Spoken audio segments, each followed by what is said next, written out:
Welcome to the I Am U Ministries Live, where faith meets real life stories. Join us, Reverend Dr. LaTonya Rainwater and Reverend Dr. Elizabeth Rainwater, as we journey together through personal experiences and testimonies that uplift and inspire. Through the power of God's Word and the extraordinary journeys of ordinary people, we're here to remind you that you're not alone. Tune in for encouragement, empowerment, and the love of Christ. Without further delay, here is another episode.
Hello, welcome to episode number 3. We just got back from Tulsa, Oklahoma, and now we are back in Atlanta, Georgia.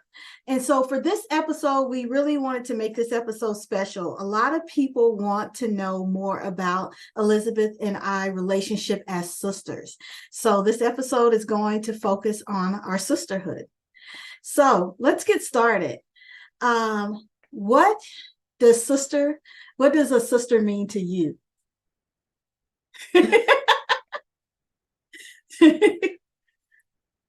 I guess I look at it like this, is that a sister means to me is having somebody that is somebody that's going to be there for you. It's like having an automatic best friend or somebody that you get to spend time with. And,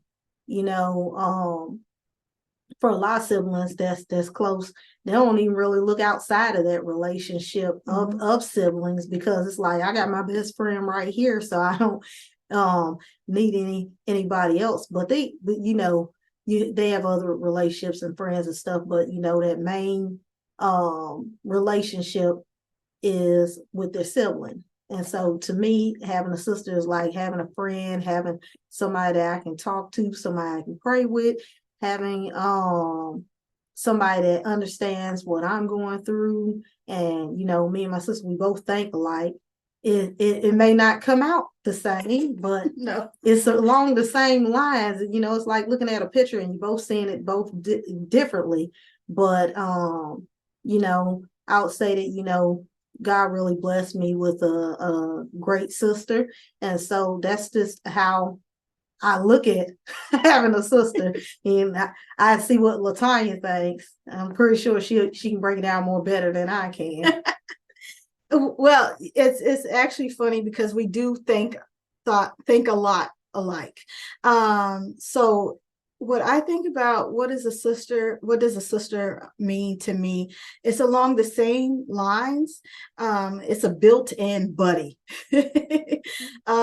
And our parents raised us in a way that it was equal.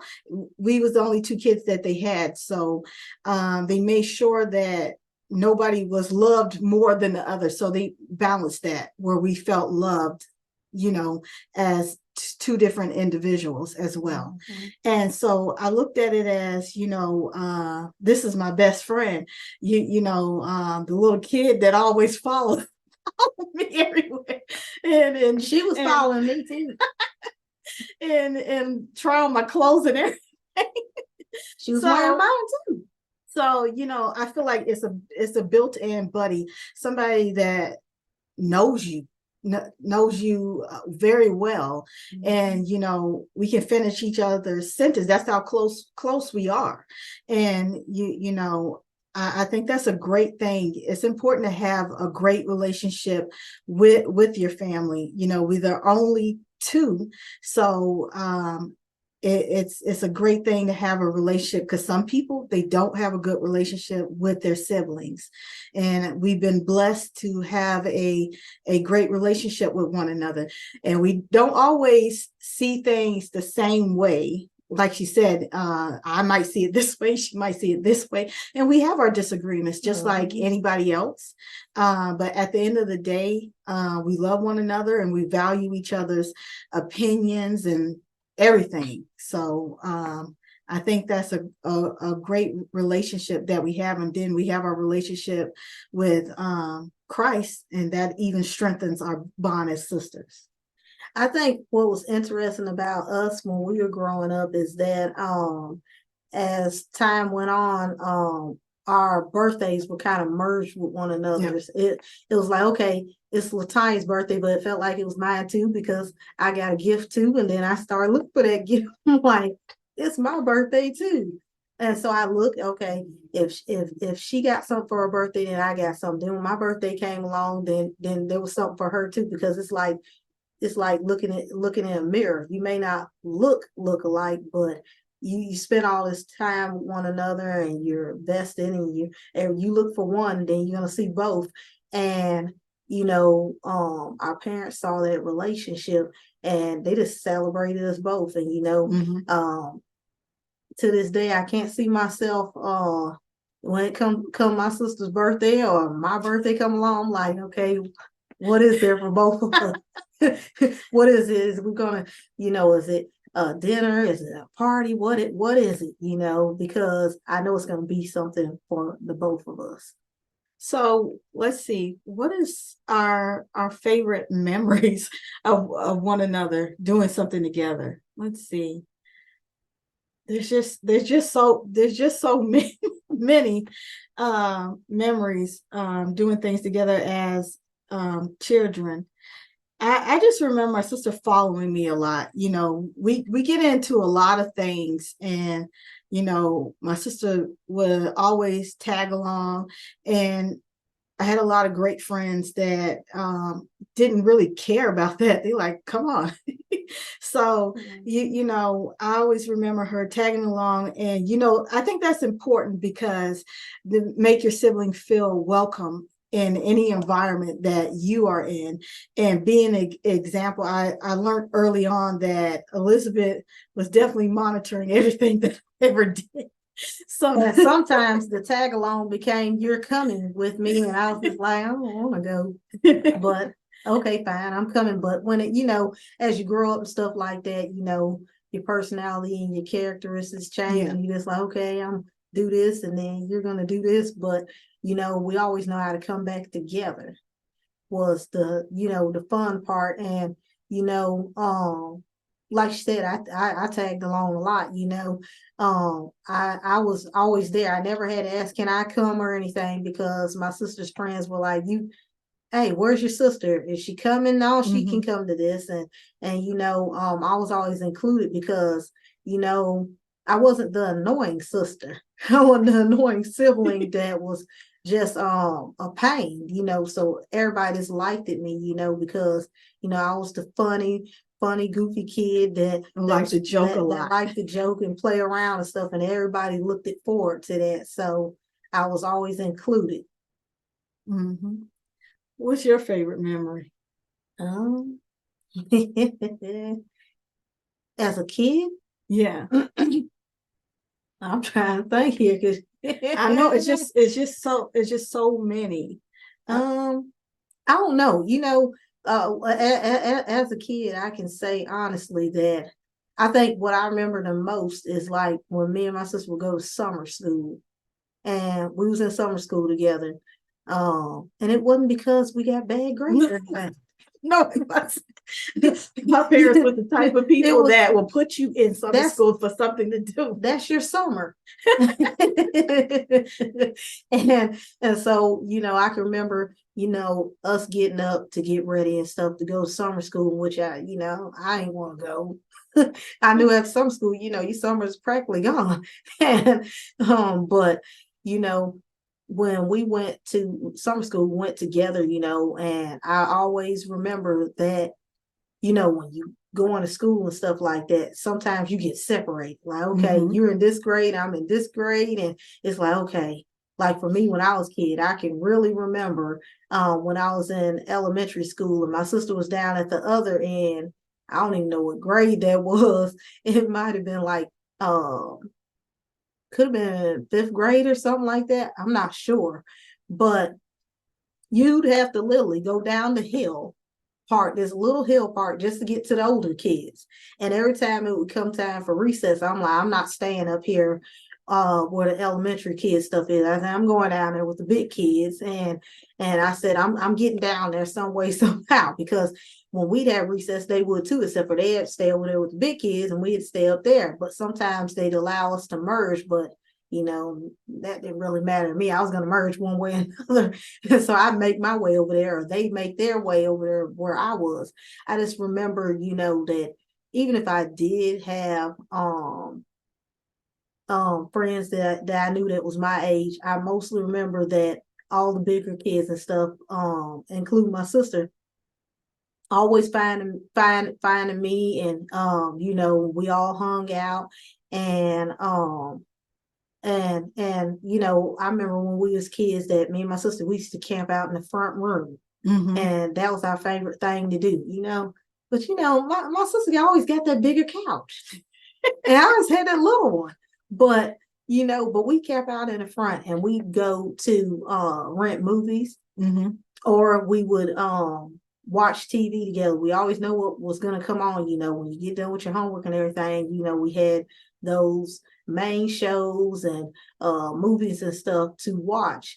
And we just camp out in front, go and get snacks and stuff, and we just camp out there. And just spend time in the front room. I mean, we spent time in the living room so much that you really would have thought we lived in there, because sometimes we didn't come from out of the living room until the weekend was over. And then we sleep back in our rooms, but we just stay in the front watching television, either with each other or with our family. And it was just it's something that we still do to this day. Yeah. We still find one another and say, hey, want to watch this? Okay. And we go get our snacks and stuff, and we gather up where we gather up. And like I said today, I think without knowing, we created traditions that we still hold today that we don't even see as traditions. And we just naturally do it. Like, okay, we're going to watch movies, we're going to go do this, and we're going to do that. And we enjoy doing that together. Yeah, that's so true. Looking back on that now, we did do a lot, especially as a family and as siblings. Um, it wasn't. We watched TV together as a family. That was kind of like the weekend thing. It was either bowling, it was either trying something new with different types of food because our dad was in military, so we traveled a lot.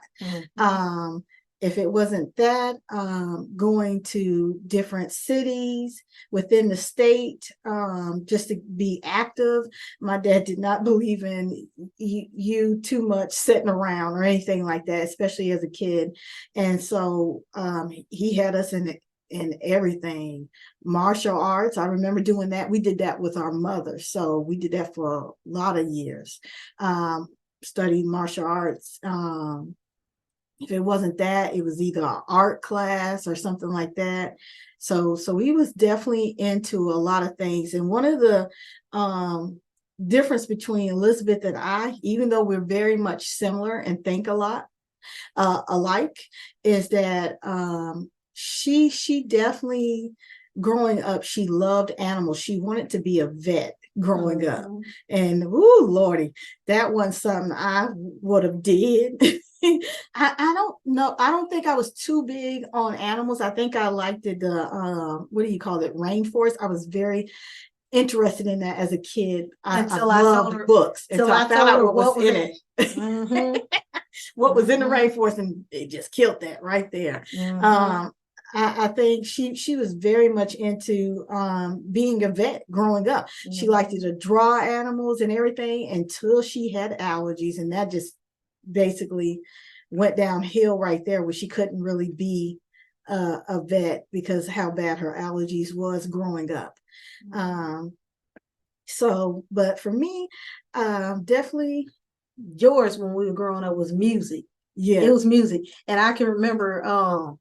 And I ain't trying to put her out there, but I always wanted to do the same thing as my sister did. So if she went to the store, Ty would save up her allowance and stuff like that, and she go in there and she get those cassette tapes of her favorite artists and stuff. And I look, and I was the type of kid that always saved every last dime I had, and I'd be like, I wish I could get that. And I had it, but sometimes I put things where, I couldn't remember. And I guess that kind of helped me because my sister, when she loved music, when she go in the store, she get everything. Yeah. Everything. That was my thing. I said, leave me something until I have something over what I'm saving to get something. And she's like, no, I'm getting this. You can listen to it and stuff. And she just loved music. She loved to sing and play music and stuff. And I just remember all the time music coming out of her room, her singing, knowing the lyrics and stuff. And I can remember going getting some of her tapes and stuff and without asking. And yeah, she just loved the music. She loved it so much that she went to school for music. And then I loved the music too, but I more so liked to write. And I liked to write, and I wanted to learn how to put together the music. So I didn't want to go for singing anything. And it wasn't that I couldn't sing because I sung in choir, but I didn't want to be a singer. I didn't aspire to be that. But my sister, she did. And so I would say that, what she wanted to become as a kid, she did go for it. She went for it all the way. Yeah, I definitely did. Music was my thing. I mean, they did before they had CDs, they had them cassette tapes, and I bought a lot of cassette tapes up until they started distributing CDs. And one scratch, you're done. Oh yeah, definitely. I definitely was heavily into writing, poetry, definitely music, singing. That was my thing all the way up to adulthood. And I was in multiple choirs in college and high school and things like that, and then church choir. So definitely into a lot of things. That was something I did. Yep, that was something that she really loved since she was younger. She loved it. If they had anything that performing, singing stuff, she loved it. Now with me, as a kid, just having to get up there and do a school play, I would throw a fit. They'd have to pull me on the stage. They have to tell me you're not going to pass your grade. And I said, I don't care. I'm not going up there. And, this is as a little kid, they were threatening me, saying you're not going to pass your grade. And I'm like in first and second grade, you're not going anywhere if you don't get on here and do this. So I get up there crying. I really did not like being in front of people. And that continued on for years and stuff. I don't think that I really, even though I sung in choir, I think that helped, but I didn't get past being in front of people. Fright. She had it bad. I didn't get past, being in front of people actually until I taught kids online. And and that's funny because I wasn't really in their face, but it broke me because I realized that somebody really needed what I had to offer, and that, hey, you freezing up and crying about it and not want to be across there, that's not going to help the kid. It's not going to help their family or anyone, and that broke me. But if I don't have stage fright anymore, but if I don't got to be up there I don't want to be up there for just any old reason, then I'll do it. Elizabeth does not like to. I'm not one of those people that's like, I'm not fighting for the spotlight. Yeah, she don't like to be in the camera or anything at all. I mean, when she was teaching online, some of her first classes, I had to sit behind the scenes some for her to be comfortable to teach the class. Yeah, because I said that. I said I quit. Terrifying. I said I quit. I said I'm not gonna be up here at all. I said I'm done. And my sister was like, I just taught mine. It wasn't. I said, but you're okay with that. But see, I'm the opposite. I think I'm totally the opposite of that. Since a little kid, and you'll see in some other episodes when we premiere, is that I love the camera. I love the camera. There was not a picture that was not taken that I was not in. So, anybody had a camera, they took a picture, I pose. That's my thing. I was posing. I might have did later on, but it wasn't, somebody might have just caught me off track. Now I'm not saying that I didn't have stage fright, but after all those choirs and being in front of people, you just learn to just do what you got to do. You become comfortable after a while, and that's how I kind of functioned in those roles. Yeah, she was good at that. I'll get nervous just being in a group. And that's not even being it. I'm like, oh, I gotta be in a group. Can I do this by myself? And they're like, no, you need to do this and do that, but then later on, when I get in the group, I was like, oh, I was able to delegate and be like, hey, you need to do this and you need to do that. And I found out I was very good at things, but still, there's pros and cons to a lot of things, but you learn as you go, but still not one of my favorite things to do. Yeah, it could get nervous being in front of people, and that still happens. And Lord help me if people just stare at you. She ain't good at that. If I'm just like praise and worship, if I'm in praise and worship, or I'm just sitting somewhere and people are just staring, I don't like all that staring. But you know because we grew up like the community that we grew up in. If you stared at somebody and you didn't, and we didn't understand if there was a reason in you staring, like there's something in somebody's teeth, the hair out of place, anything, you just staring. To us, it warranted something else. It meant when we were growing up that, wait a minute, somebody's plotting on me. and you don't like that. So you like, hey, don't do that. If you got something that you want to say it. And, and that all rolled up into one too, now I'm just kind of like, I'll ask people, hey, is there something that you want from me or for my sister or anybody that is staring over in that direction? Because staring for no reason. That's a nervous thing.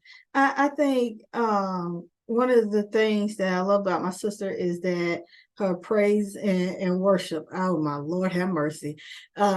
Elizabeth definitely loves to pray, and she definitely loves the Word of God, which is a great thing to see that in my younger sister, only sister, to see that. But Lord have mercy, to praise. My God Almighty, when I tell you this girl will praise up a storm, I mean, she killed a lot of shoes. A lot of shoes have went in the trash when she got done with it, because that's how hard she praised and worshiped. And I'm shy, huh? And very shy, but when she gets in the atmosphere of the Holy Ghost and things like that, and begins to worship and praise, I mean, I don't care. Those shoes get to going.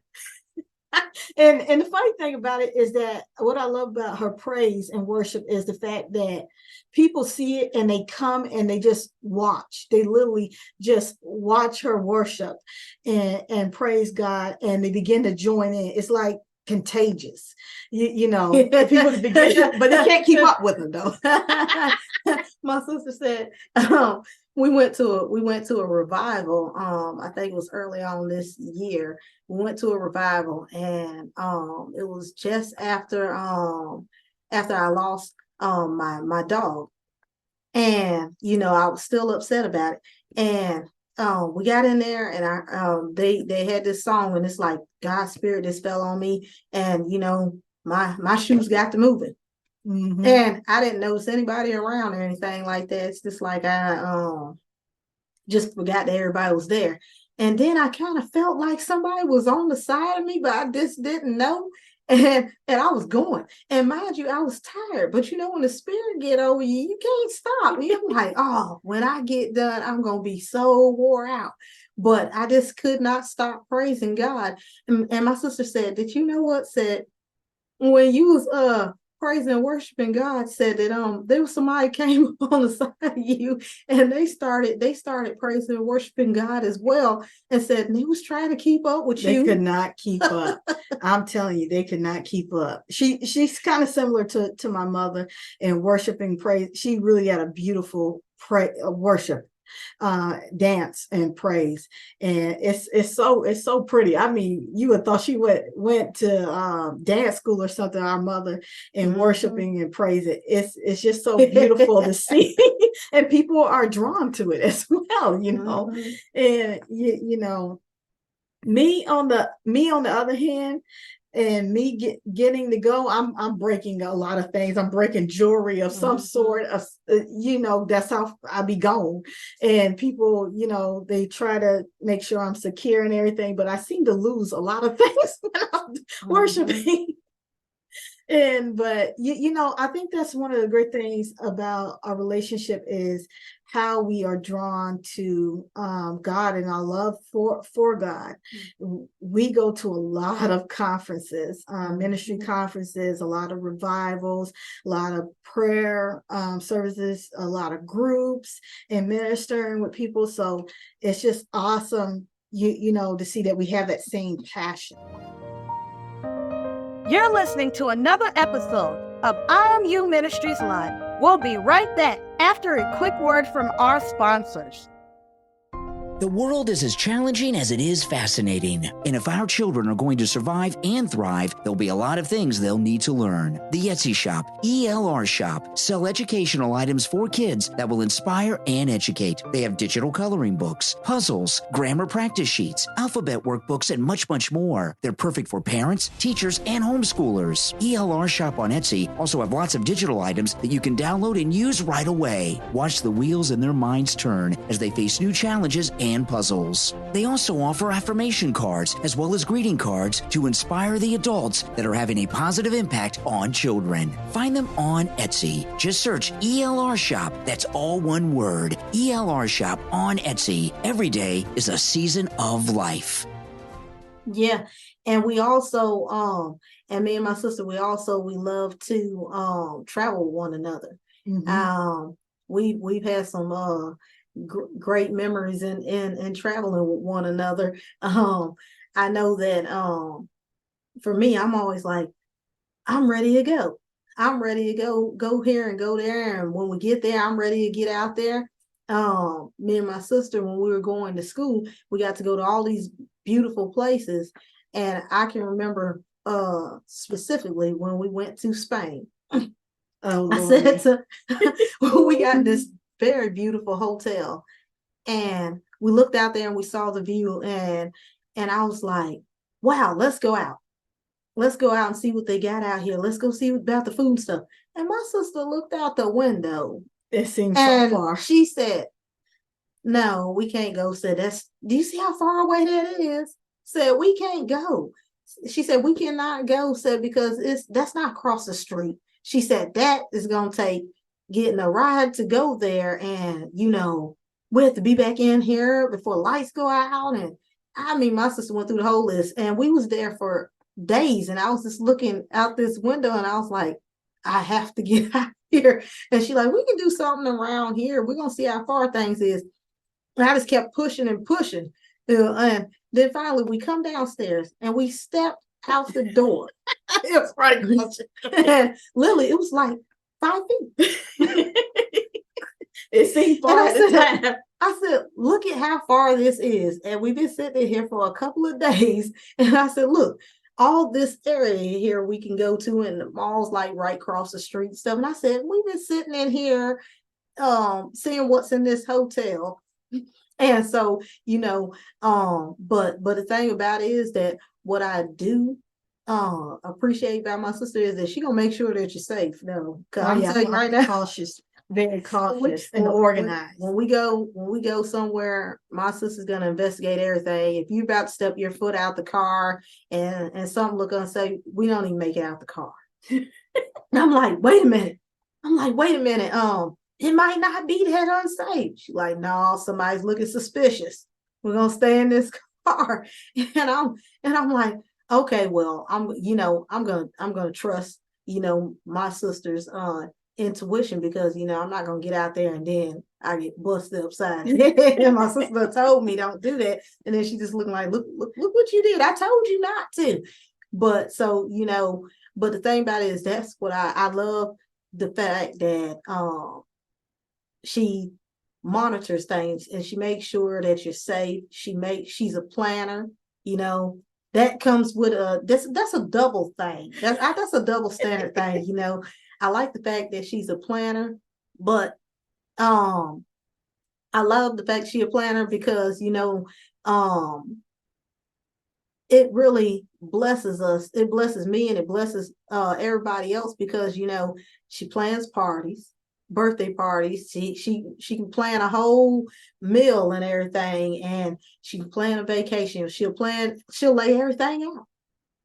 But that double edge, that goes with it is that, okay, when Tanya plans something, she's like this, is that we're getting up when the sun comes up.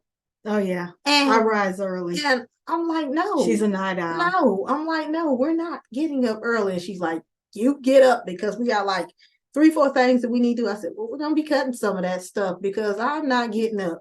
And like that happened recently. When we went to Oklahoma, that happened. I was like, I'm not getting up. I got up early the other day. I'm not getting up. And my sister was like, but I've always wanted to go here. I said, well, my sister guilt tripping me. She wants to go here. And I was like, well, okay. A lot of things that I wanted to do, my sister has went and taken me to it. So I was like, okay, I guess I can get up, and like I said, is that at the end of the day, it was something fun that I never did before. So, wasn't nothing on my list or anything, but it was something that was great. And we'll talk about what happened in another episode with that trip. Cause I almost didn't make it back. Now the Spain, that Spain trip that she was talking about. Oh my God Almighty! So when we did go out of the side of that hotel, she decided she wanted to get on this tour bus. So we get on this tour bus, and she like, we were sitting at the bottom where you had the air and everything. When I tell you Spain is hot, it is hot. So we were sitting in the see. It was foggy. The windows was foggy and nasty. She couldn't see, so she said, "Tanya, let's go on up to the top that has no overhead, that has nothing but the sun and the heat." And when I said we burnt up. She burnt. let me correct that. She burnt, y'all, because I had a hat on. I told LaTonya before we went overseas, I said, make sure you bring a hat. No, I'm not gonna need a hat because I'm not gonna be out there in it. And I'm like, okay. Now, when we did get to that top, she just looked at me, and I got a picture, y'all.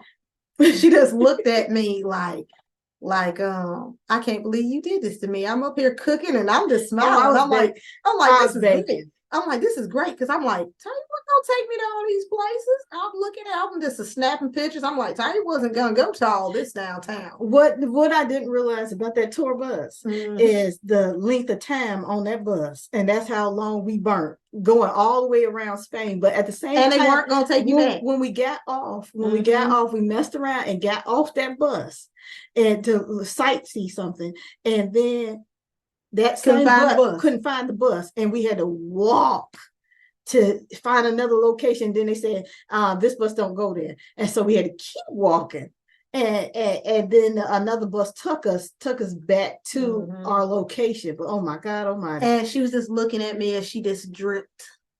It was hot. It was when we lived in Arizona, it was hotter than Arizona. It was bacon burnt. But I wasn't dripping because I had a hat. I had a hat, so I was good.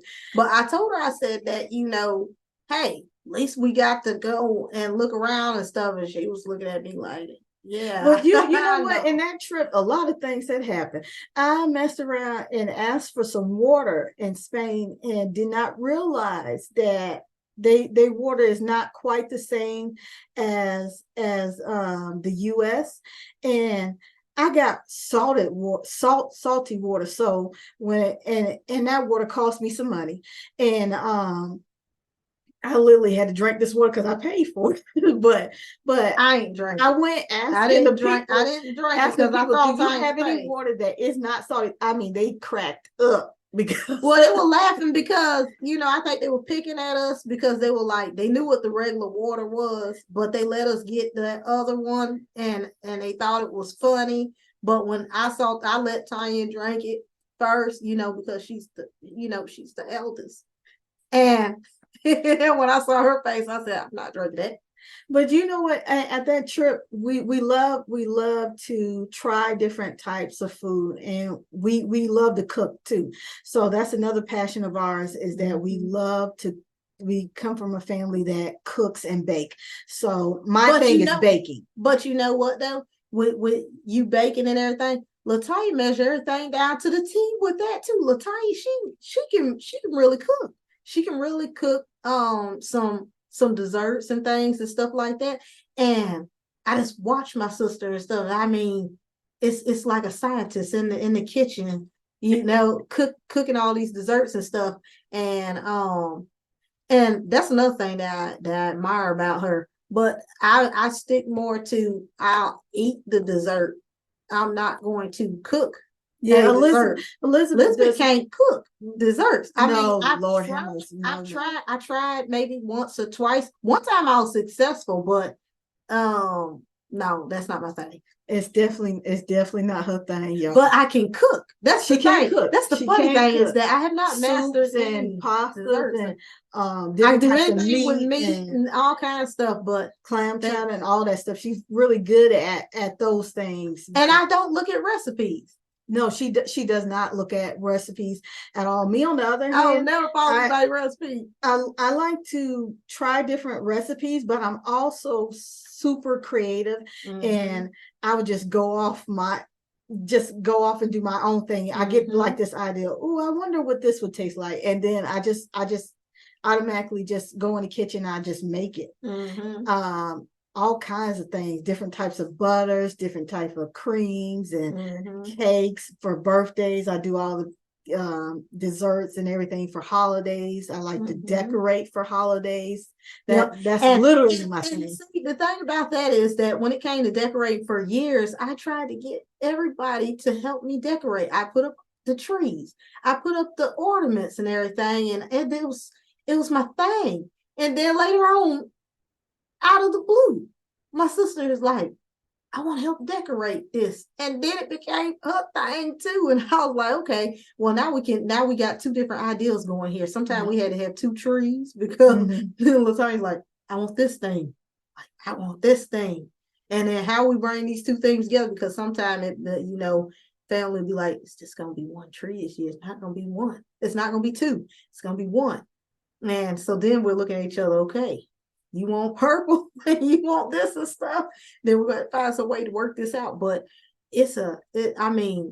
Christmas is our thing. We love decorating the tree. We love decorating the house. We love cooking for the holidays and picking different themes of food for the holidays. We make ice cream, homemade ice cream, literally different.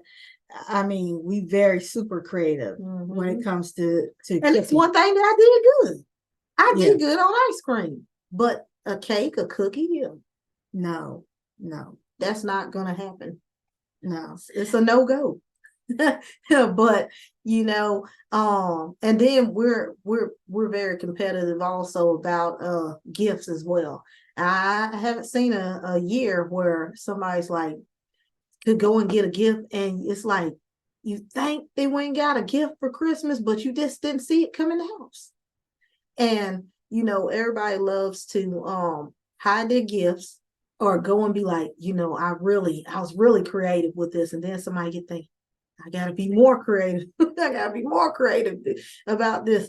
And I remember one time that we decided that we were going to who can have the most creative, who can come up with the most creative gift. And the thing about when we give a gift, whether it's a birthday or Christmas or anything like that, is that it's always something somebody needs. We don't just get you a gift just because it's literally something that you definitely need. And so that one Christmas that she was talking about, it was who can be the most creative and give and coming up with a gift that is very super creative. Of course, I won. I'm very creative. But I think the reason why I didn't win is because she couldn't figure out what the world I got her. And I'm sitting up there, I'm like, she's gonna be blown away with this, because she's always saying that, oh, this chair hurts me and stuff. And you guys, I saved up for that chair. And I found like this really awesome chair. And she's taking the wrapping off it and everything. She's still looking, she's like, what is this? What is it? We done flipped this box like 3 times, y'all. And she still can't see what it is. And I don't think my sister realized it until it was put together. What exactly? Yeah, it was. I couldn't figure out what the hell that was.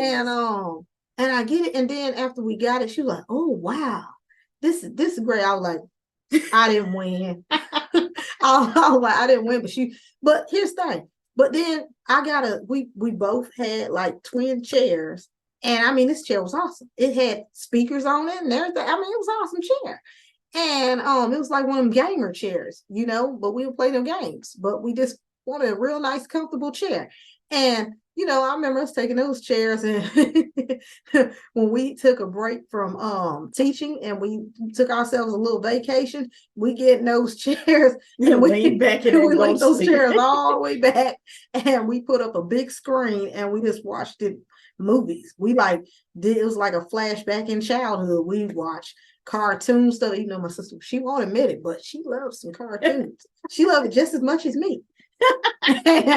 and we just watched the cartoons, watched the old childhood favorite movies. They don't make things like they used to. No, they don't. It's very bad these days, but the great thing is that we had a collection of everything that we used to watch and stuff. So, about everything, almost everything.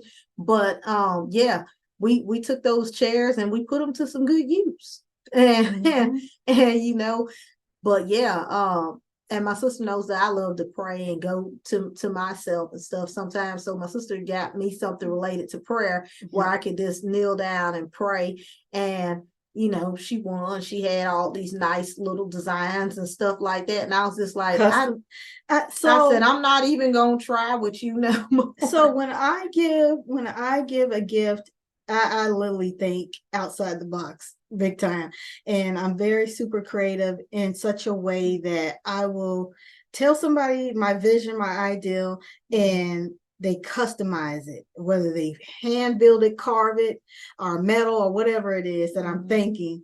They help bring, I'm like, whatever I'm thinking, just add a little bit more to it. I'm going for like shock when I give like a gift. That's just me. You guarantee to be shocked what I can come up with. And yeah, I'll be shocked. And me on the other hand, I'm not. You can't It's surprise her. it's very difficult. You cannot surprise her. I mean, yeah, you cannot surprise my sister at all, because you know, I know for me, I've tried it several times. I've tried it, and then after a while I was just like, you know what, she's unsurprisable. And so since she can't be surprised, what do you want for your birthday? What do you want for Christmas? And she's like, oh, just think out of the box. I said, I've done it. I've done that. And well, you better think, because I'm not going to tell you what I want. And, you know, so I got to do some investigating and looking around and stuff. And I can say that sometimes I get it right. But, you know, Lai says that mostly for me and my sister, we you know, we're just thankful about whatever you do get, or the time that you spend with family and stuff. It's not really about the gift. But anything that you do get and anytime you spend with somebody, that's a great thing for us. Yeah, because we like to celebrate life. You know, we have been sick, and you know, that was a very bad time. And when you sick like that, and you just learn to appreciate life a lot more. So we do a lot of celebrating. We'll throw a party in a heartbeat. It doesn't mean anybody's necessarily coming to it, but we'll throw it and you know, just celebrate just life. We appreciate the life that God has given us. We celebrate that every day. And we love giving back. That's one thing our parents did teach us growing up, is giving to others. And we never been one to be greedy or selfish. We never had those things in us. So they instilled a lot of great values that we hold to this day. And you know, one of the memories that I do have in growing up with Elizabeth and my parents is that, like I said about that TV, it wasn't too much TV going on because my dad didn't play that. But we did not see a computer, y'all, until college. I think college. No, we had to have it in high school, because high school? Yeah, you couldn't stay after school. He had that one standard. It didn't go anywhere, you know, and the internet didn't work. No. Yeah, it was high school, and you were working in the mall. But I can tell you one thing: that internet didn't go anywhere. No. So the story about this here is that when we was growing up, I went to high school and college at the same time and worked a job. And therefore that's how we got the computer. So that's how we got the computer. But before then, before Tanya and Elizabeth ever seen a computer outside a schoolhouse system, there was a typewriter. And so our dad, one thing that came in handy actually, because he taught us how to type at a very young age. And I was the fastest typer. So we got to high school, things like that, that had to do what do they call that? Typing class or something like that. We was very fast at doing that without having to look at anything. We could just type and never look at anything. The keyboard. And people be like, how is it that you're not even looking down at the letters or anything like that? You just typing and just going. And I can't tell you how we're able to do that to this day, but I can hurry up and type anything, and I don't have to be paying attention, and I don't miss a beat. And nor does my sister. We just don't miss a beat with things because, we was taught that at a young age. I think that some fun things was that also what made me and my sister different when we was growing up is that I liked it to play basketball. I liked to be active. I'd be doing all kinds of stuff. My sister go and do something. She go play basketball, even swing across a monkey bar. I'm getting hurt in some capacity. And she gonna get hurt. I remember we was playing basketball as a family. Which was my ankle. and I said, how did you do that? I said, we was just going around one another. Nobody got in the way fully, and she just on the ground. And I said, don't play whatsoever. Don't play basketball, don't play volleyball, don't play badminton, don't do none of that stuff, and you'll be good. So like I said, is that was just no, none of that. But I did I think we both did track. Yeah. And then I continued on and did track when I was in middle school. But one of my teachers, they broke me with that. I ain't want to do it no more after that.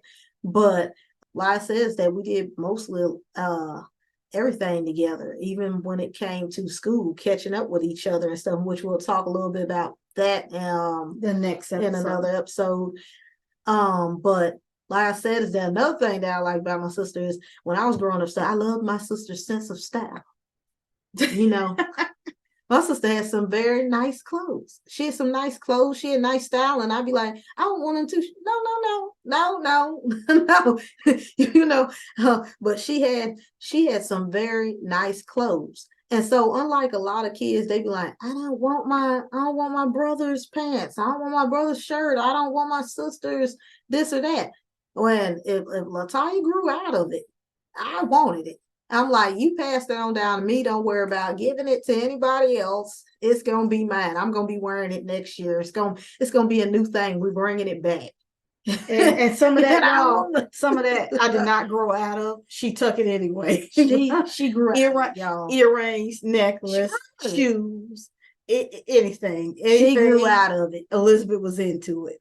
She definitely got grew out of it. But what LaTonya ain't telling nobody is that one time I had this sweater. And there was a sweater that I got, and it was blue. And I really, really loved that sweater. It was brand new. And I said, I'm gonna wear this sweater. And my sister said, oh, that's a nice sweater. Said, can I wear it? And I was like, no.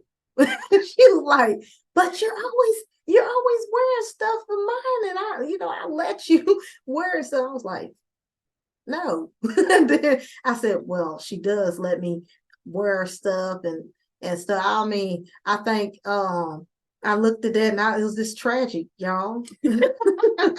I said to myself, you should stuck with that note. She wore the sweater. And LaTonya's like, okay, I'm gonna give it back to her clean. And you guys, it came back to me in shambles. It was in threads. This was a nice sweater. It come back, it was no more. No, that materials was wrong. You guys, that was a very nice sweater. It come back, it was threads. And the look on her face. And I had never wore it before. And I said, well, looks like one of us wore it, but it wasn't me. And I wanted a new one. I wanted a new one for that. But I tell y'all, as much as that sweater it costed, I wore every single thing that she had hanging up in there for that sweater. Cause I said to myself, that we both had some style, but like I said, LaTonya had some style. Tanya go get herself Tanya was the first one to get like nice suit jackets.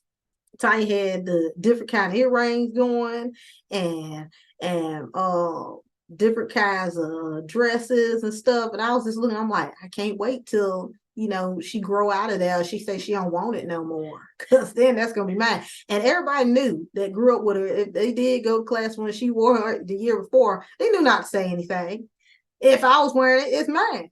I think the thing that it does. Nobody ever said anything. It does bring back memories. Is that Elizabeth is definitely correct? Is that you would probably see me in some kind of dress or some kind of suit, even as a kid, professional looking. I remember somebody told us in college, I think it was associate's degree or something like that, is that you dress for success. And I was already practicing that at a young age. So you would see me either in a suit,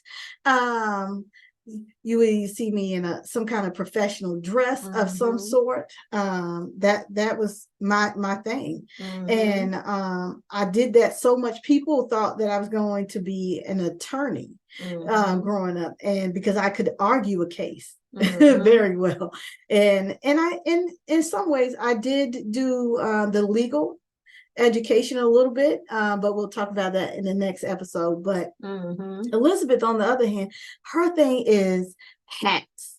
She loves hats. She has a lot of hats that I have bought her, and then she got her own thing. And she also had this obsession with bangs growing up. She loved when she got her hair cut, trimmed or anything, she had to have a bang. I mean, that bang had to be pressed tight, and she had her hat and some hoop earrings. That was her thing. It's like her signature look. And if that bang wasn't right, y'all, she'd be upset. I mean, I was sick, and I didn't know that I did this, but I was sick and I was in the hospital, and all I cared about was that bang. Everything else was jacked up on my head, but that bang, I was like, is the bang all right? And I couldn't even really say, is the bang all right? Because I had a speech problem at the time, but they knew what I was saying. I was talking about that bang.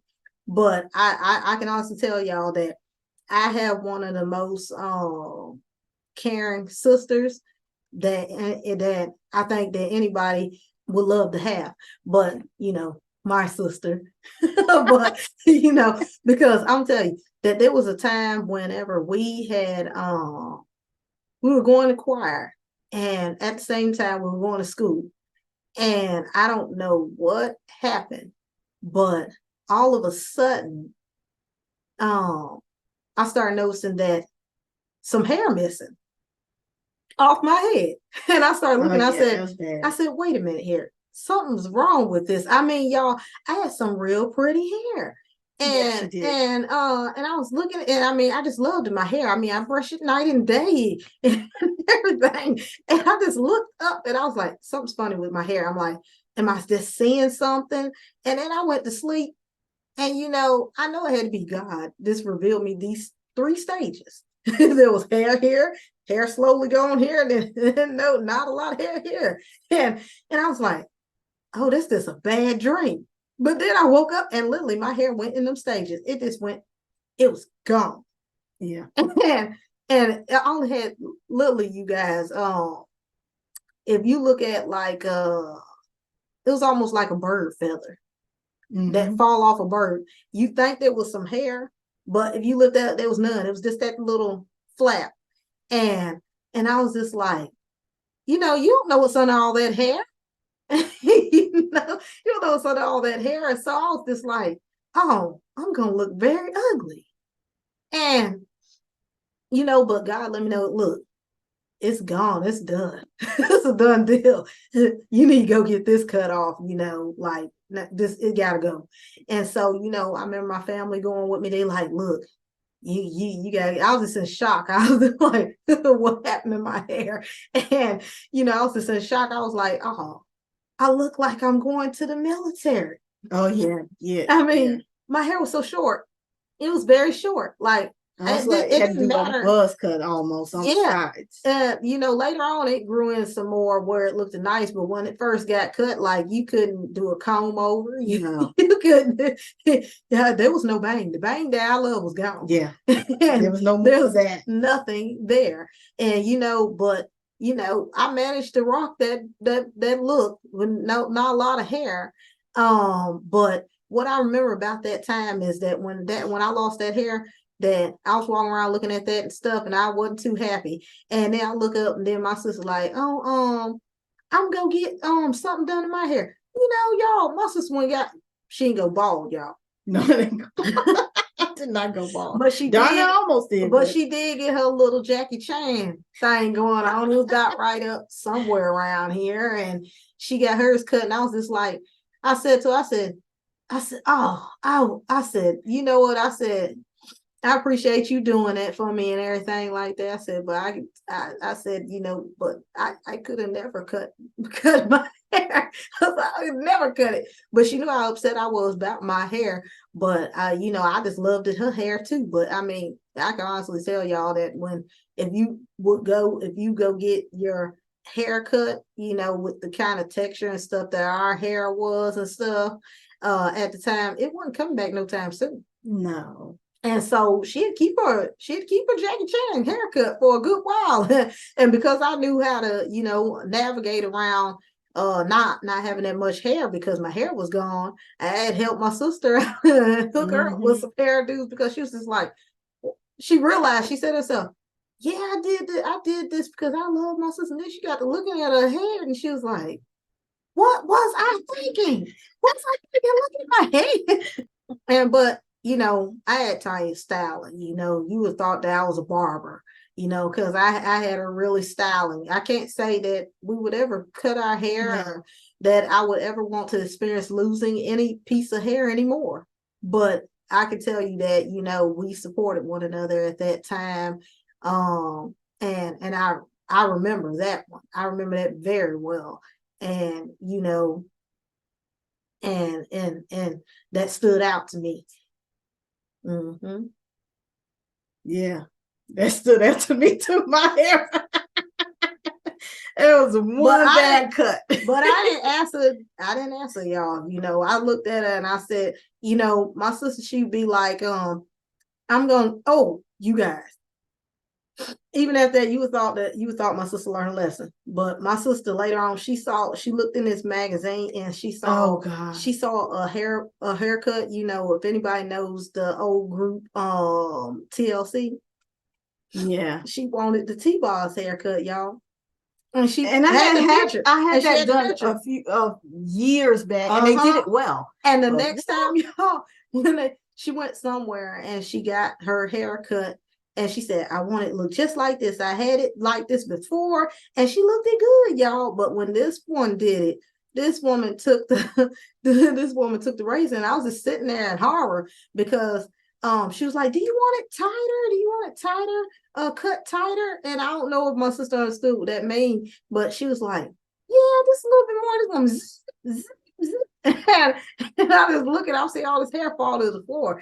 And I'm just like, oh, my sister's gonna lose it when she see there isn't nothing. Really I had a lot of hair. But see, LaTonya couldn't see what she was doing because I had glasses on. I had glasses off. I can't see with you know too good without them, so I didn't know. She didn't realize what the lady was doing back there. But when I got them glasses back on, all that hair, that hair, you guys, she was finna need her a wig. I look like when that woman got done, y'all.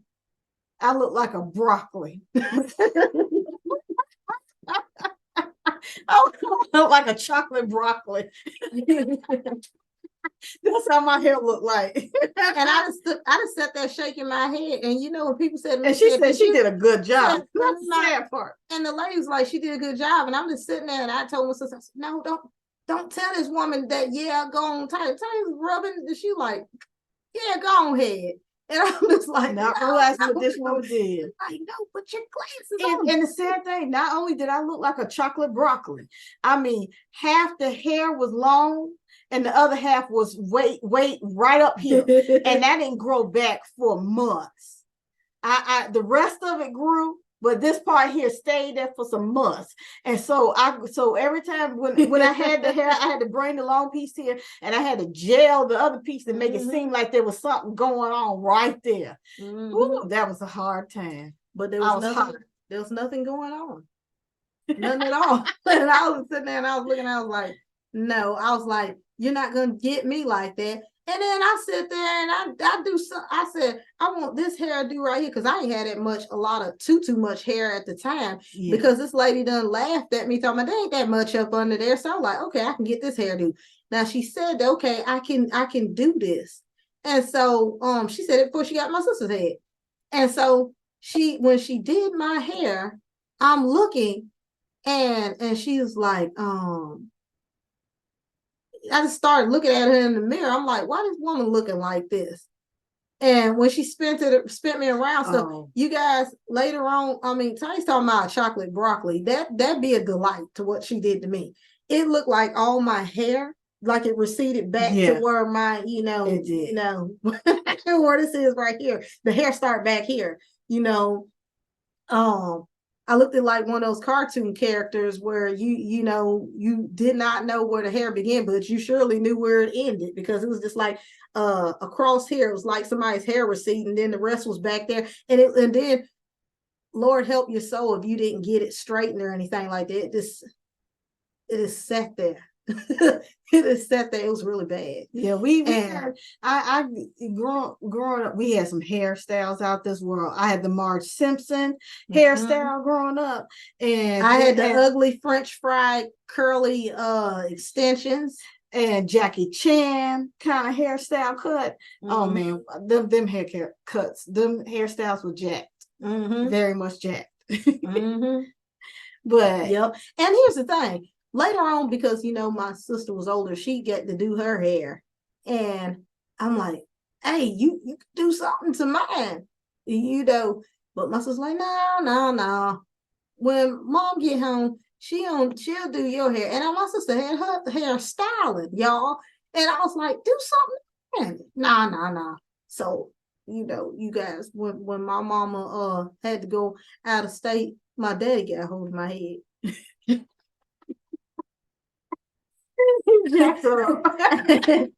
And we got he braided it, and everybody know how that looks, with the hair braided, and you got something sticking up over here and something sticking up over there, and then some of it's down and stuff.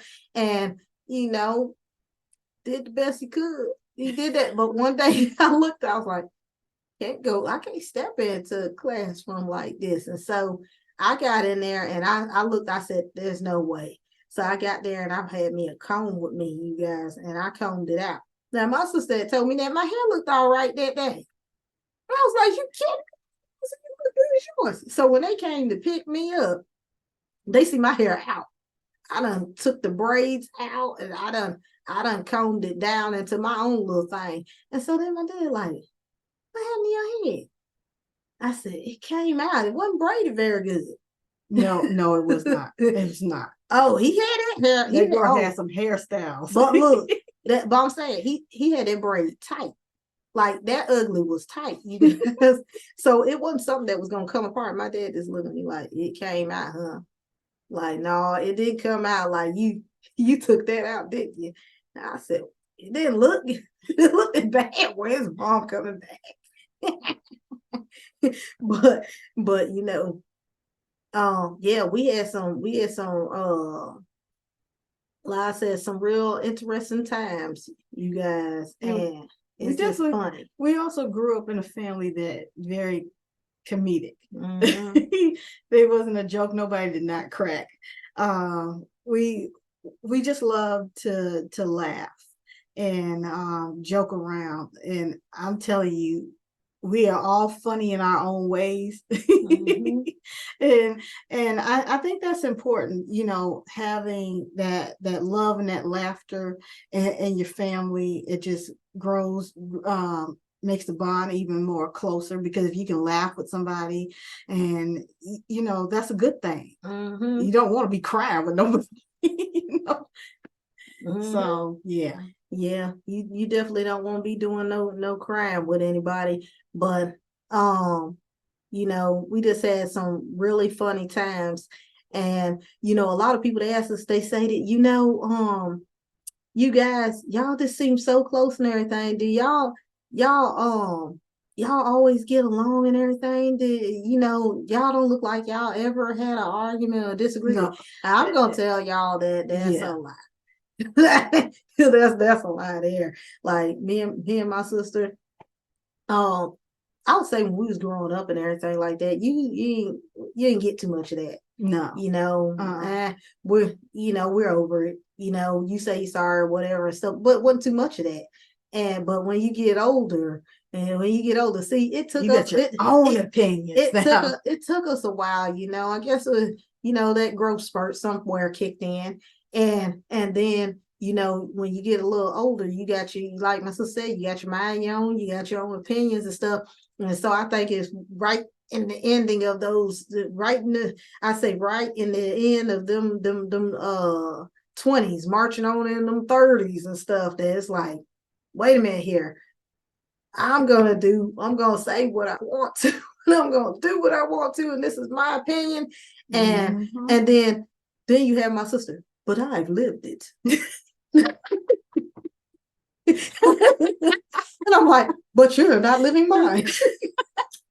so if I've got an example, okay, how did you live it? Okay, tell me how you lived it. Tell me how you, if you don't tell me, then I'm just like, I'm going out there. But what? I think the thing of it is a lot of difference of opinion and arguments. And then you come back stuff. Yeah, and then you say, you said this. No, I didn't say that. And you're like, yes, you're not really listening. A lot of times it was not really listening to one another. And then I think a lot of times, when I would talk to my sister, if we did get in an argument, I said, LaTonya, you said this. No, I didn't. I said this.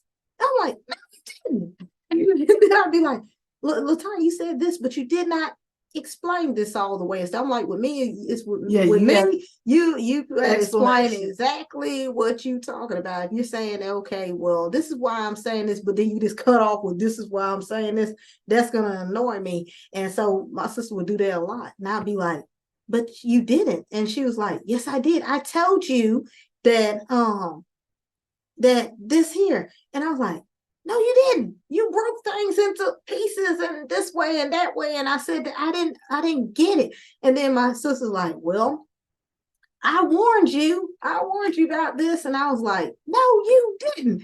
But she probably put it in some kind of way. I have my own way of saying things. I just didn't process. But and then what would irritate my sister is I would be speaking real clear. And I knew I was speaking real clear. I'm like, well, Tonya, don't do this, or I think this or that and stuff, and I'd be speaking real good, just like she would. And my sister's like, you said this and you said that. And I was like, I said, no, I said it this way. No, you said it this way. And I said, no, this is what I meant by it. And for me, if you say I said something, I'm going to tell you exactly what I meant when I said it. And my sister's like, oh, no, I don't want to hear it. I'm not trying to hear what you meant by it. But for me, if you was tell me this is what I meant by it, I'll hear you about what you say you meant by it. But my sister's like, you better put that on out there the first time about what you mean by this. Let's lay it on out there. And so we bump heads about that. Yeah. And then we get to looking at it and we like, what was we mad about? What was the meaning behind it? This is really stupid. Like, you see how stupid that is? And like, that's real dumb. And and then we'd be like, we just gonna let this go because nobody need to know about this because that was real stupid. and this real bad. But I think that, and that would happen a lot. It was like a repeated thing. And then, as and I say to myself that, we're not that old. But we're not that young either. And I'm like, we know better than this. And, you go your separate ways and stuff like that. And you just chill out for a little bit. You thinking about like, I can't believe this person said this to me. And I can't believe this person said that to me. Whole day gone and stuff. And, that God says, in the Bible, he talks about, strife. He talks about, not letting, the day go by and stuff. And I was the type of person I just come to you and be like, I ain't like this and I ain't like that. My sister be like, I didn't do nothing. And then I'll be like, oh, Lord, I tried. That sun going down today. I was like, it's going down today. I said, she said she ain't do anything. No, I was not. And I was tired. Then she think about it. She like, you know what? I'm sorry I did do this. I'm like, it's Tuesday now. Yes, we know who you did it. I think for me, I don't really hold anything. Really, I really don't. I don't hold anything. So, And my sister's like, she don't hold nothing. And then she's like, so you don't hold nothing.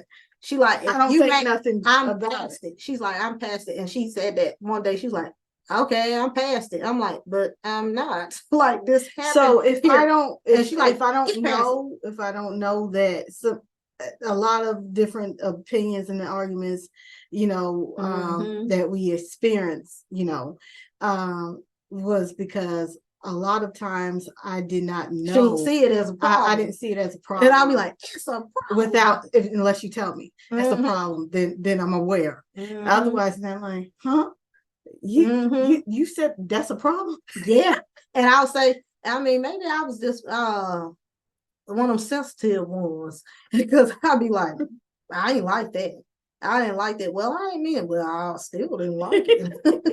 But you know what? I think the thing of it, and I think that happens sometimes when you are close, you can get a bump heads a lot. Yep. And then you realize you're not gonna always like everything that each other say. You're not gonna like everything that each other do. You can't tell somebody fully what to do or how to do it. You can only tell somebody what you learned from something if it relate at all, because sometimes it don't relate. Yeah. And it's that person's job to learn about that, but it's also your job to open up your ears, because that could save your life. It could save you the time and the heartache. And you know what? And I realized that later on. My sister's like, see, I told you this here.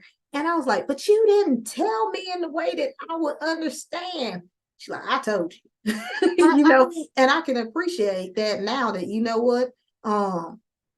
Hey, you did say this here. And and I come back, and what I'd be like, you shouldn't be somebody that's arguing. You shouldn't be somebody that's calling names. You were given a birth name. You don't need to call nobody outside of it, and you don't need to be angry about everything. Everything don't need to have to just blow up about it, especially when you can talk. Yeah, I think a lot of arguments that happens amongst siblings, or even us at back then, it was lack of listening, really listening to the other person. And a lot of it had to do with our age too, as well, is that we're 3 years apart, but at different experiences, and then some don't have too much experience on certain things. But I think, or don't think that they know what you're talking about, or that they experience something in a different way, and I just cause a problem. I just think that in looking at that, being the oldest, you're protective, and you want to watch over everybody, and you don't do this, don't do that. I did this, this is the outcome, but that don't necessarily it doesn't all the time always work. apply. Yep, and it don't always work, because sometimes as the older sibling, they'll think that they know that, guess what, I went through this, and it's a relevant thing. They went through what they went through, but they don't realize that you might experience something too. And because that person holding on to whatever it is, you don't know what it was they experienced. And that was the thing for me. I was like, but I understand because of this and that. And but leaving pieces out and stuff like that, but I understood. And then we came to understand it. You know what? You don't have to have the same experience as one another, but you got to respect one another, and you got to see that if they say they understand, then then they understand. Because we can't see what everybody experiences. All you know is that some things about one another. You may think that you know everything about one another. I my sister, she's seen a lot and stuff, but nobody knows what going on behind your closed doors. I don't know what go on behind her closed door. I don't know what you think. That's the parts that you don't get. And the thing about it is that for us, God reset us. He started us completely over. Yeah, I just think that we learned bickering with one another is definitely an unhealthy thing. It doesn't get anybody anywhere. We learned to listen to one another, respect one another, and you can disagree with one another, but agree to disagree. You know, and forgive one another. You know, especially if you're offended by something, you know, don't take all that to literally the heart, because you can take that a lot further than what the situation is. Because a lot of times what you hear, it's not what somebody means all the time to be negative or nasty towards you. And so we learned that. We learned that.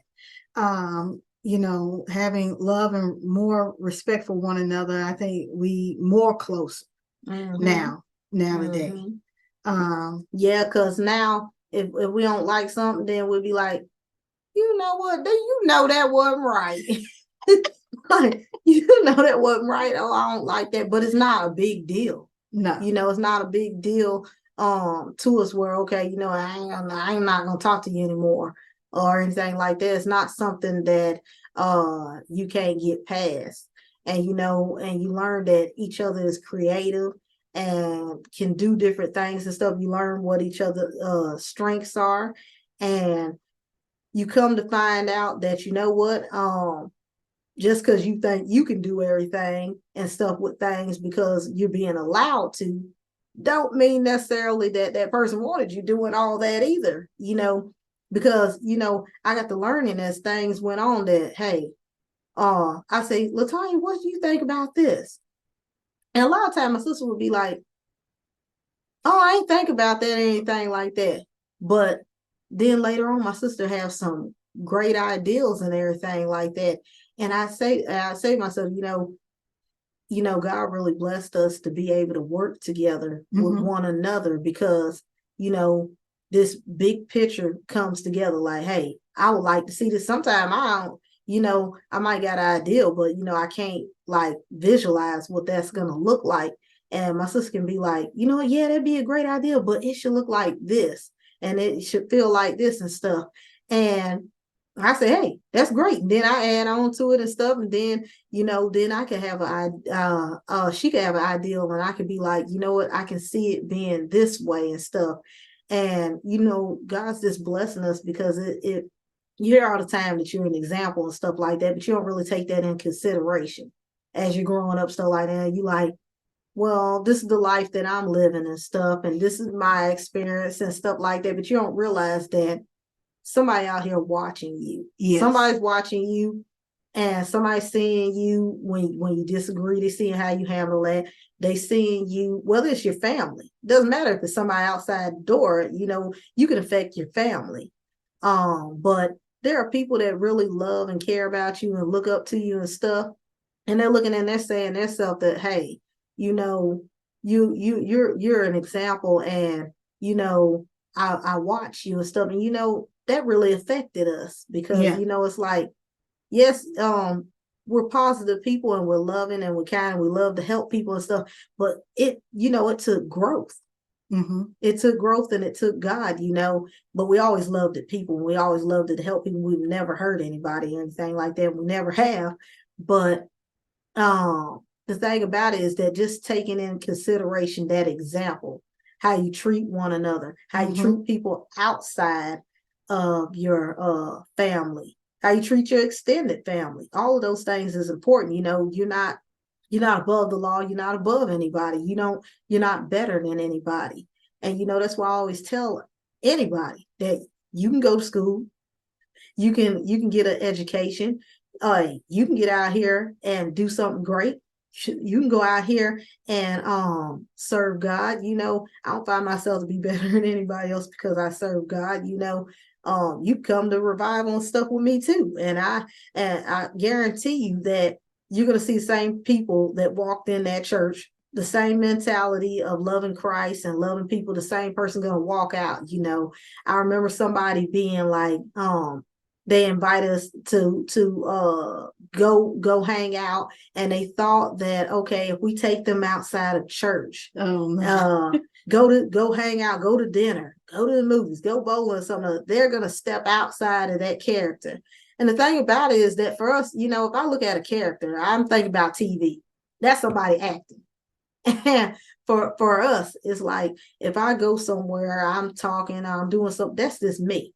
And so when we got out there, and we went to go to eat and hang around, so this person got to looking and they were like, I can't believe this. And we was like, what? You're the same people that you are when you sit in church.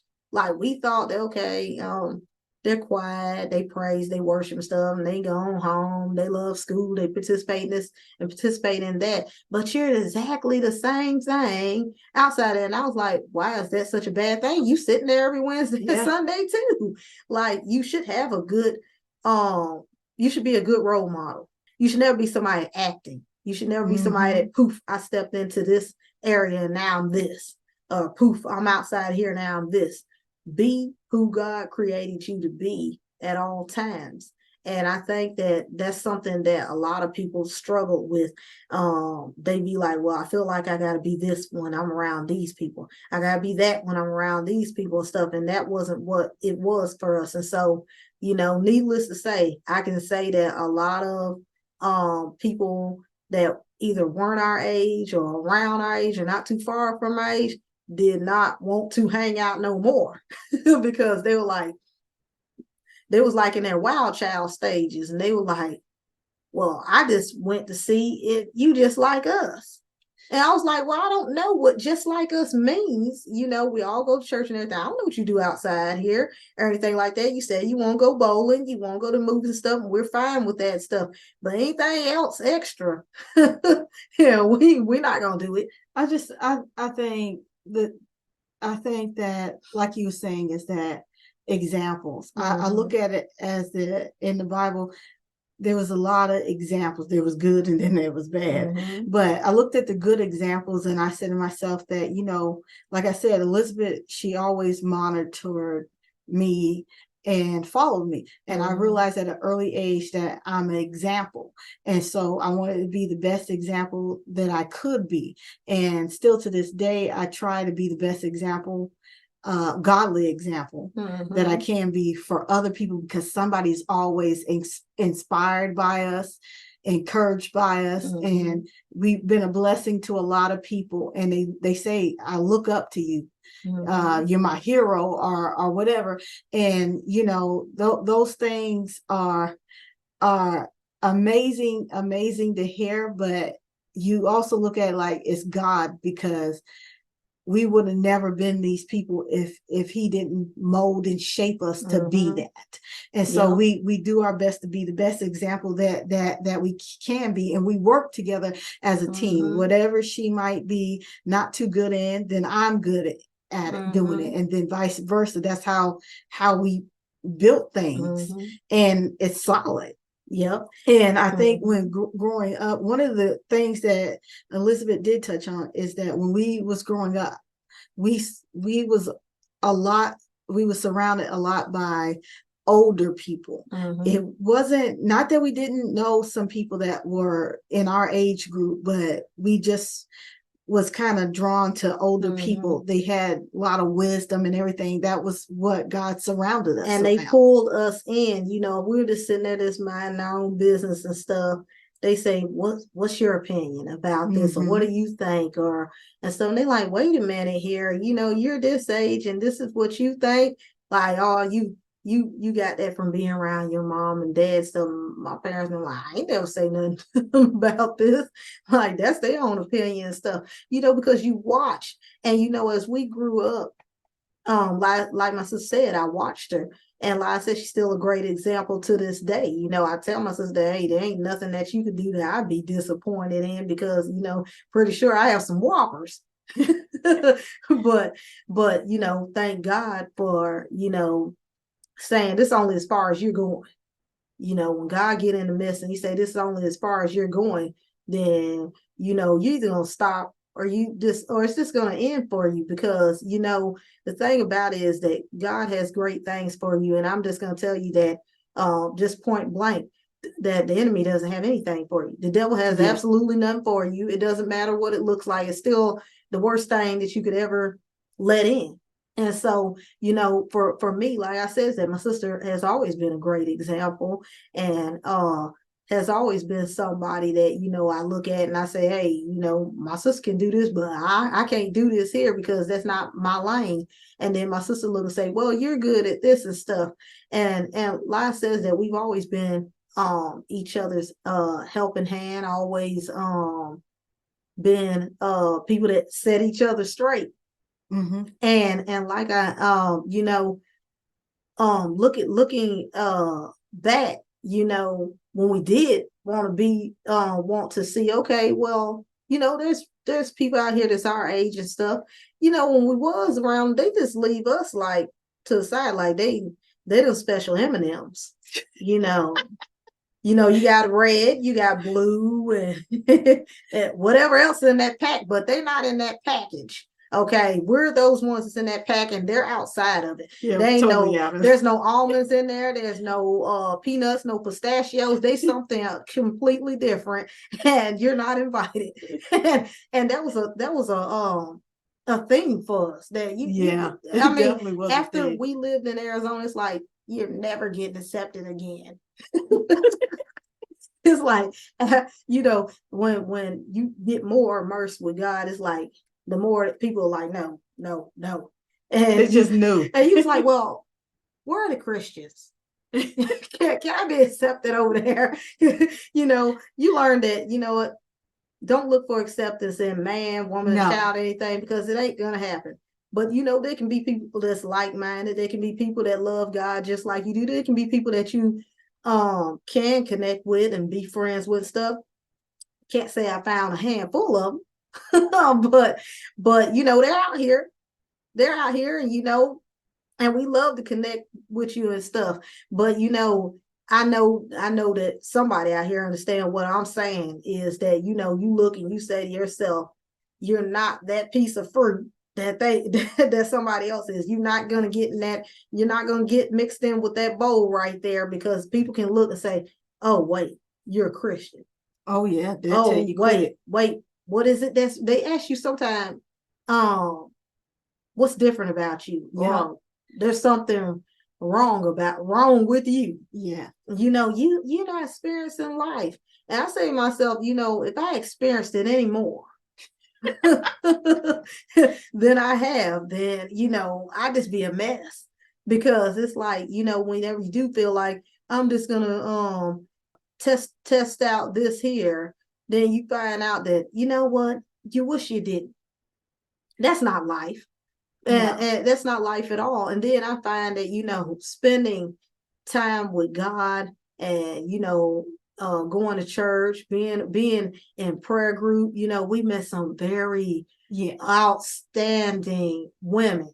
And you know, it's just been a blessing, because, you know, sometimes you think that, okay, you know, you're gonna find people that love God in one area, and God take you an hour or so away from where you're at, and then boom, you know, you just click. It's like a family away from a family.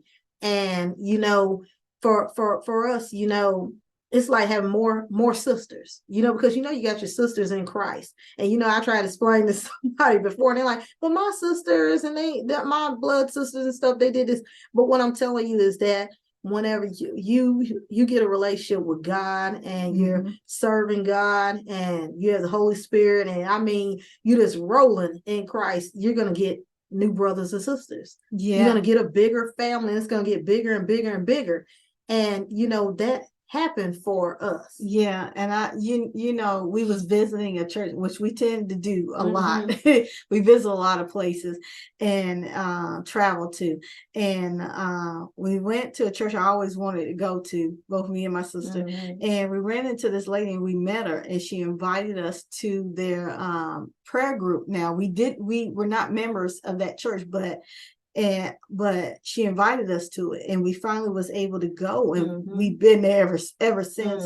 And you know, you never meet such a group filled with love, and always keep you laughing, you know. and you say to yourself that, you know, you really feel like it's like a perfect fit, you know.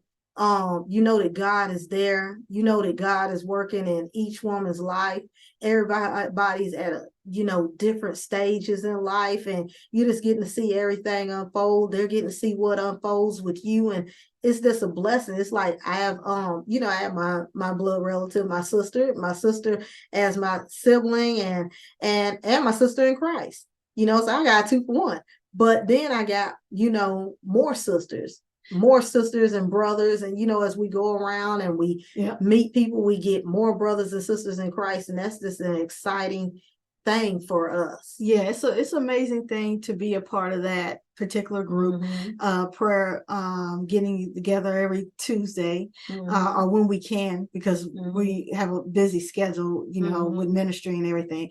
But it's amazing to come together and pray with these ladies and share the word and worship and music and everything. And it's just amazing. These are strong women, and definitely can pray up a storm.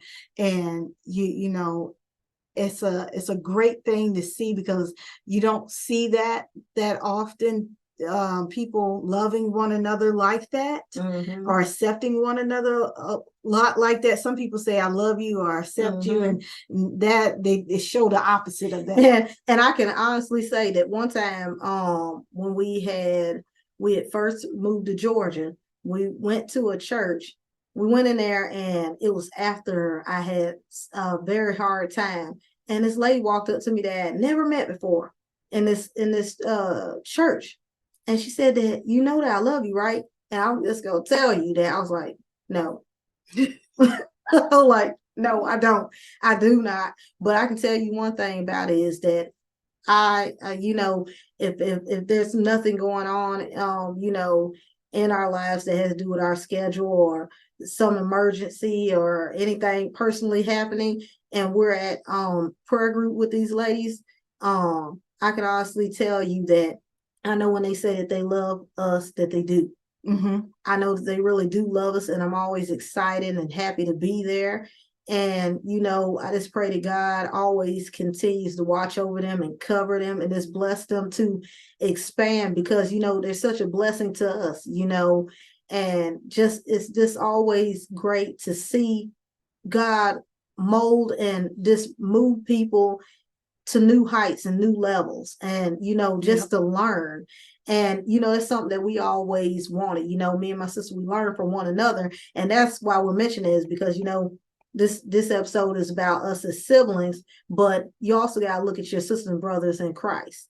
And, so, definitely wanted to mention how, just the first day changed our lives.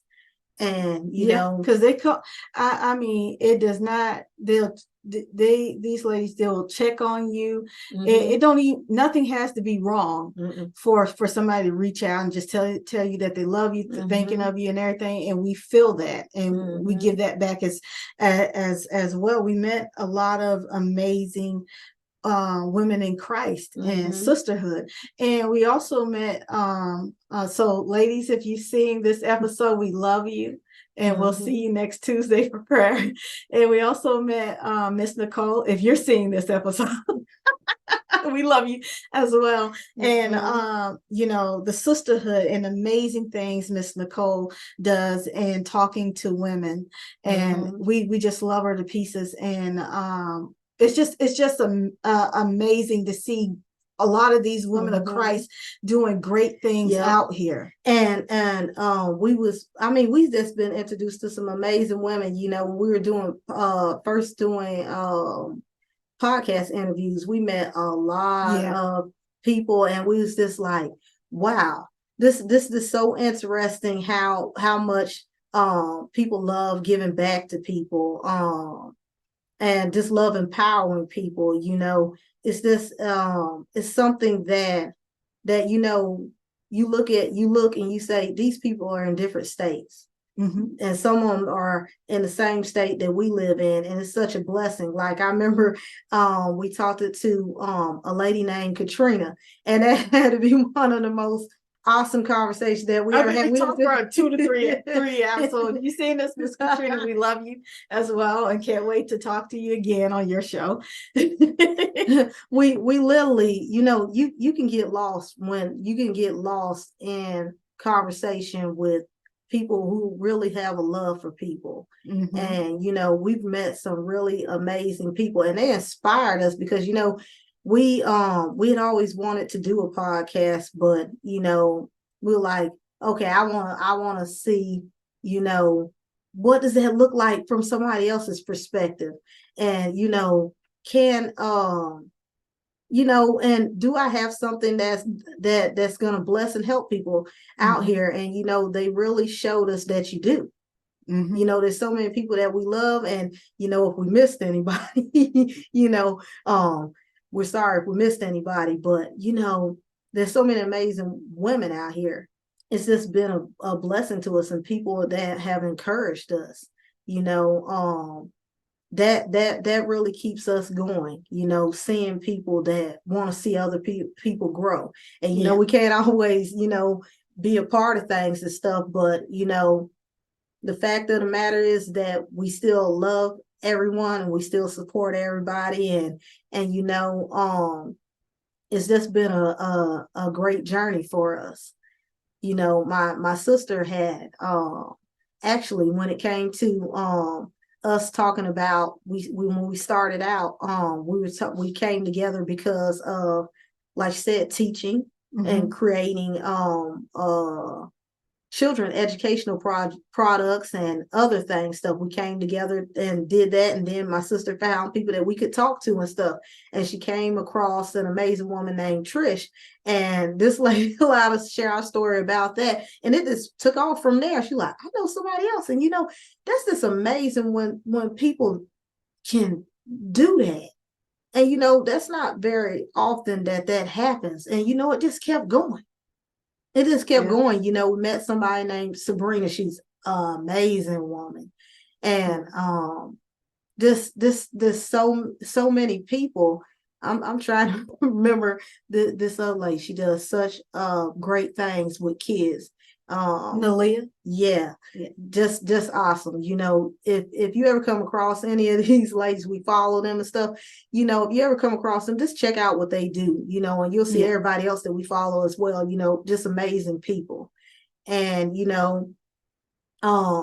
like I said, this episode is definitely about sisterhood, and it's just we just want to inspire anybody, little girls, teen girls, and just inspire everybody that you can do great things. You go through things, and we're going to be honest about that. We're not going to say that everything is great, but that's not great individually, and there's not that you can't have problems as siblings or anything, but we are a testament that God can work it out.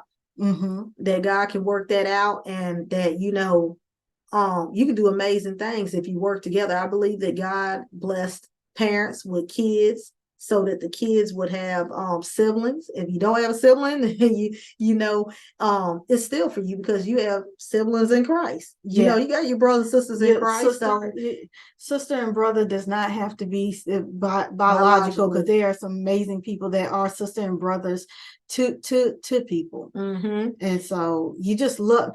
I look, the way that I look at all of this is that whether you're related or not, you love people while you have the opportunity to love them, because when they're not here, there ain't nothing you can do. There's nothing you can do about that. Yeah. So you treat them right. And me and my sister, we looked at that as well, as that, all these years and everything like that, we take a look at that, and we look at one another, and you say, you only got one blood sibling, and that's just us. And, we're all each other got as blood siblings, but we have other brothers and sisters in Christ. But take care of home. Make sure that you have a great relationship with your sibling, no matter what's going on. Make sure that you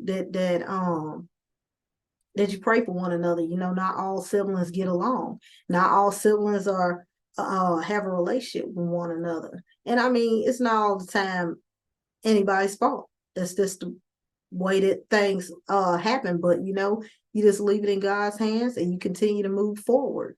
But you know, when I look at family, even extended family, you know, what I would say to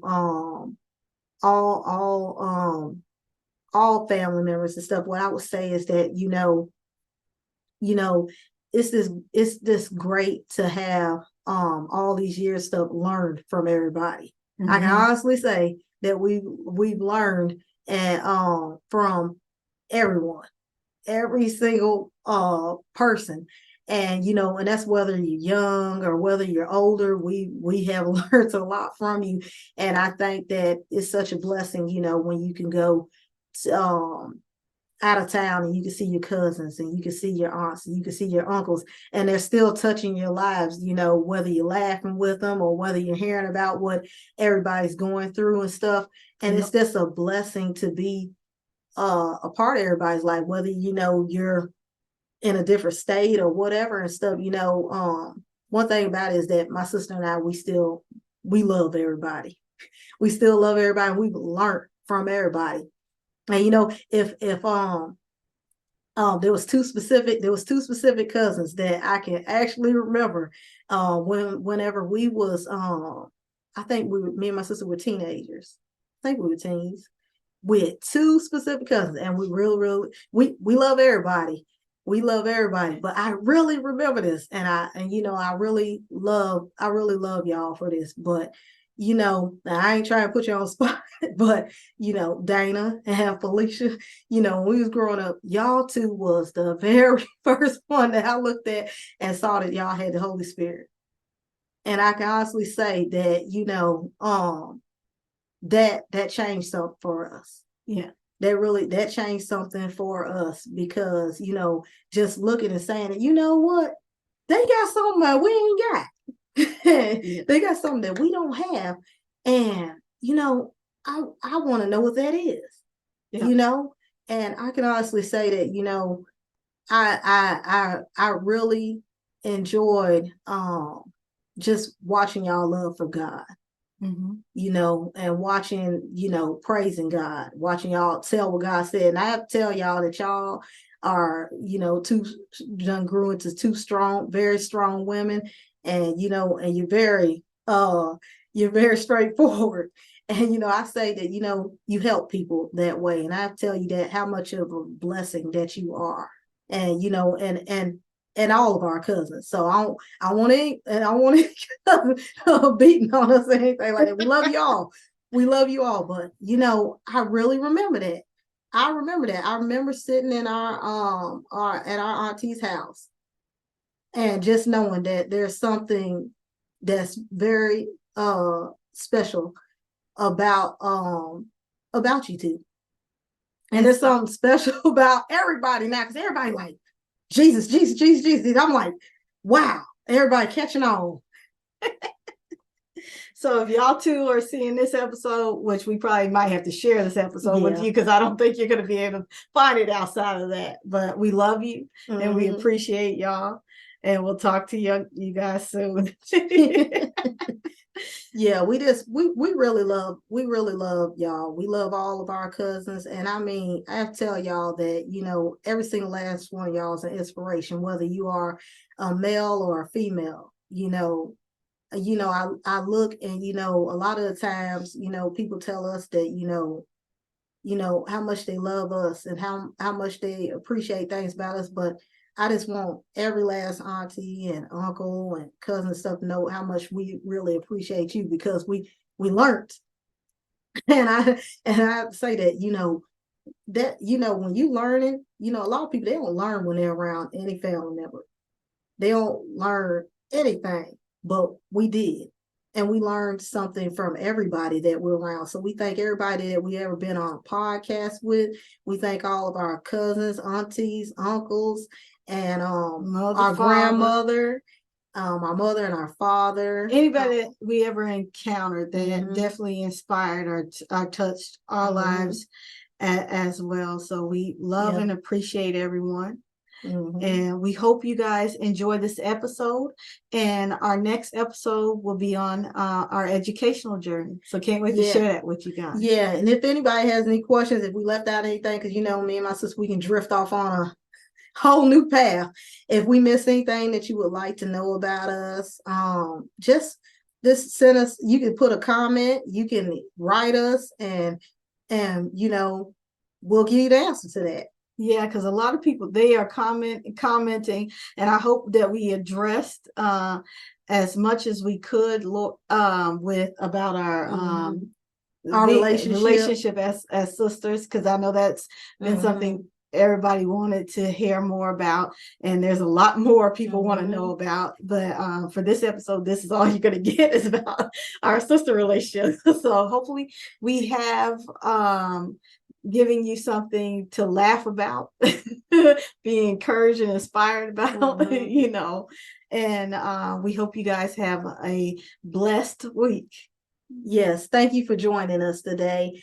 And also, we're also during this episode, we're going to premiere the anthem of our ministry, I Am U Ministries. So we want you to stay tuned for that. It's a very beautiful song that both my sister and I wrote together. Yeah. And we had the opportunity to work with someone that has a beautiful singing voice that wants to remain anonymous. Yeah. But that's a beautiful song that we put together. And we just want you to be blessed in hearing it. And that's the anthem for our ministry. You're going to hear whenever our website launches, you're going to hear it there. You're going to hear it everywhere. And so if you have been watching the podcast, you hear the melody of the music that was created for this song. So the song is I Am You, and we hope everybody enjoy it. And this time you're going to hear the lyrics behind it.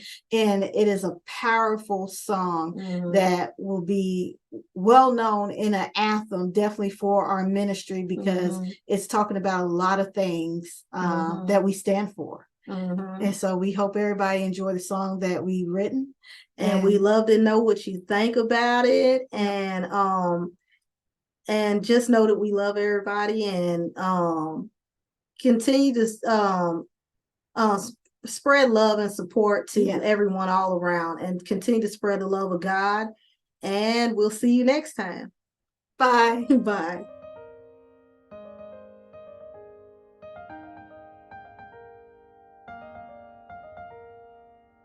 In the depths of darkness, I felt the pain, the hurt, the shame, the loss, the strain. Abandoned and discouraged, I stood alone. But now I rise, my spirit's grown. Through every trial, I've learned the truth. Our journeys may differ, but we share the proof. The scars we bear, the battles we fought, in unity we stand, we can't be caught. I am you, and you are me. Together we can break free from the chains that bind our souls. We'll reach for dreams and make them whole. In every tear, in every sigh, I am you, so don't you cry. Through the darkest nights I felt the ache, the heartbreak, the steps I had to take. But know this, my friend, we're not alone. A brighter future we can own. Through every storm, I found the way to rise above, to seize the day. The trials we face, they shape our hearts. With strength and love, we'll make a start. I am you, and you are me. Together we can break free from the chains that bind us souls. We'll reach for dreams and make them whole. In every tear, in every sigh, I am you, so don't you cry.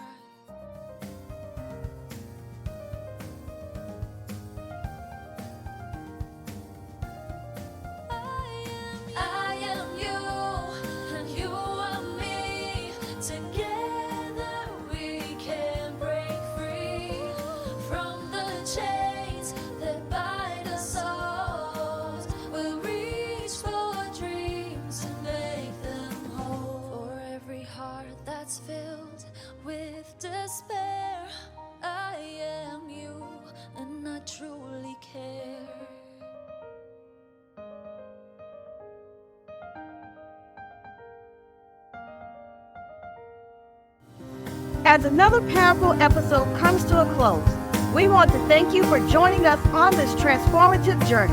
If these stories have touched your heart and inspired your faith, don't miss out on future episodes.